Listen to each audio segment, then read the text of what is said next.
भारत के खेतों में ना आजकल एक शांत क्रांति हो रही है।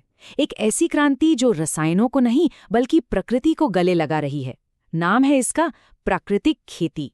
पर सवाल ये है कि क्या ये वाकई हमारी खेती का भविष्य हो सकती है? चलिए इसी सवाल की तह तक चलते हैं।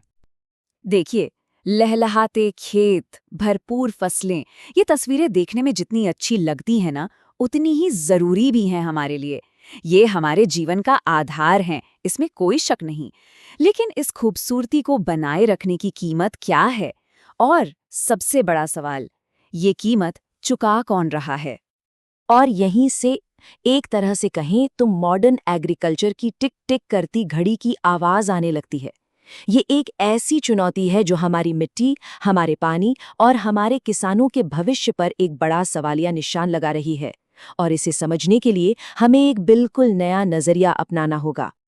तो बात यह है कि आज की खेती की असली कीमत सिर्फ पैसों में नहीं है, बिल्कुल नहीं। ये जो महंगे केमिकल फर्टिलाइजर और बीज हैं, वो तो किसानों पर बोझ डालते ही हैं, लेकिन उससे भी बड़ी चिंता ये है कि हमारी मिट्टी की जान निकल रही है, उसकी सेहत बिगड़ रही है और हमारे पानी के स्रोतों पर दबाव तो बढ़ता ही जा रहा है। ये साफ संकेत है कि अब हमें एक टिकाऊ विकल्प की सख्त जरूरत है। तो फिर इसका जवाब क्या है? कमाल की बात यह है कि जवाब शायद हमारे ही अतीत में छुपा है। और यहीं पर एंट्री होती है प्राकृतिक खेती की, एक ऐसे समाधान की जो हमारे सदियों पुराने ज्ञान पर आधारित है। तो ये प्राकृतिक खेती आखिर है क्या चीज?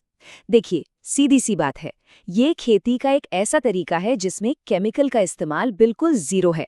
मतलब बाहर से कुछ नहीं खरीदना, जो कुछ भी खेत में है, जैसे गाय का गोबर, गोमूत्र, बस उसी का इस्तेमाल करके खेती करना, प्रकृति के साथ, प्रकृति के लिए। और हाँ, ये कोई नई मॉडर्न खोज नहीं है। जैसा कि नीति आयोग के vice chairman doctor Rajiv Kumar खुद बताते हैं, इसकी जड़ें तो हमारे प्राचीन ग्रंथ वृक्षायुर्वेद में हैं। सोचिए, ये तो अपने सदियों पुराने ज्ञान को फिर से खोजने जैसा है। अच्छा, तो सवाल ये उठता है कि ये पूरा सिस्टम काम कैसे करता है? प्राकृतिक खेती की जो पूरी नींव है ना, वो असल में 4 मजबूत पिलर्स पर टिकी है। ये 4 स्तंभ है। पहला, बीजामृत। इसमें बीजों को बीमारियों से बचाने के लिए देसी गाय के गोबर मूत्र के घोल से ट्रीट किया जाता है। फिर आता है जीवामृत। ये एक जादुई घोल है जो मिट्टी में करोड़ों अच्छे बैक्टीरिया को जिंदा करके उसे सुपर फर्टाइल बना देता है। तीसरा है आच्छादन, मतलब मल्चिंग। सीधी भाषा में कहें तो मिट्टी को फसल के बचे कुचे हिस्सों से ढक देना ताकि नमी बनी रहे।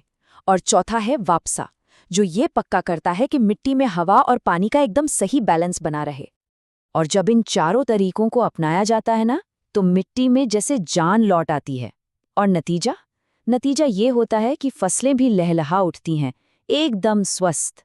ये बिल्कुल प्रकृति के उस भूले हुए चक्र को फिर से शुरू करने जैसा है।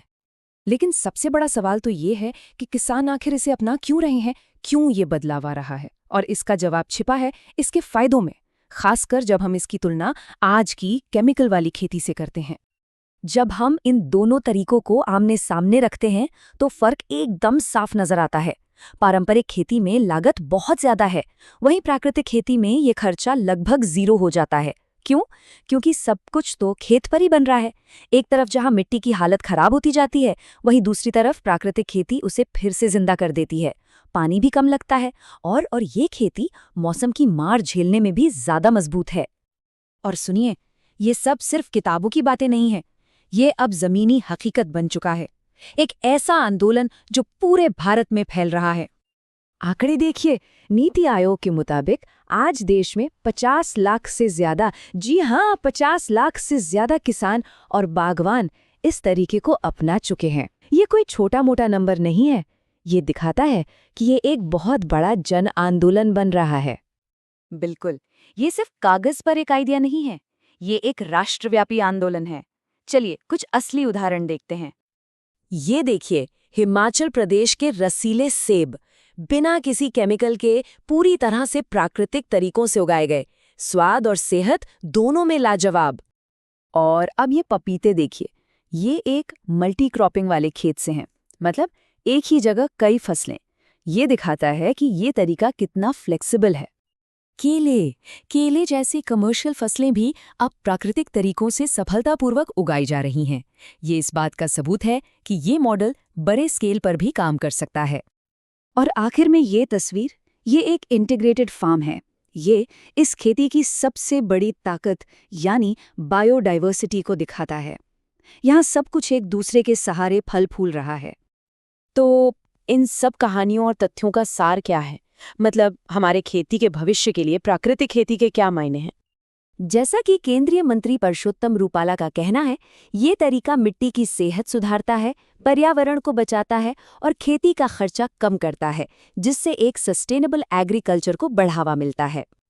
तो चलिए फटाफट देख लेते हैं कि आखिर ये इतना जरूरी क्यों है। पहली बात, ये किसानों को महंगी बाजारी लागत से आज़ादी दिलाकर आत्मनिर्भर बनाता है। दूसरा, ये हमारी बंजर होती जमीन में जान डालता है और पानी बचाता है। तीसरा, ये क्लाइमेट चेंज के दौर में एक मजबूत फूड सिस्टम तैयार करता है। और सबसे बड़ी बात, ये किसानों को उनके पारंपरिक ज्ञान से जोड़कर उन्हें और सशक्त बनाता है। तो अंत में बस एक सवाल, क्या ऐसा हो सकता है कि खेती में आगे बढ़ने का सबसे बेहतरीन रास्ता असल में अपनी जड़ों की तरफ वापस लौटना हो? इस पर सोचिएगा जरूर।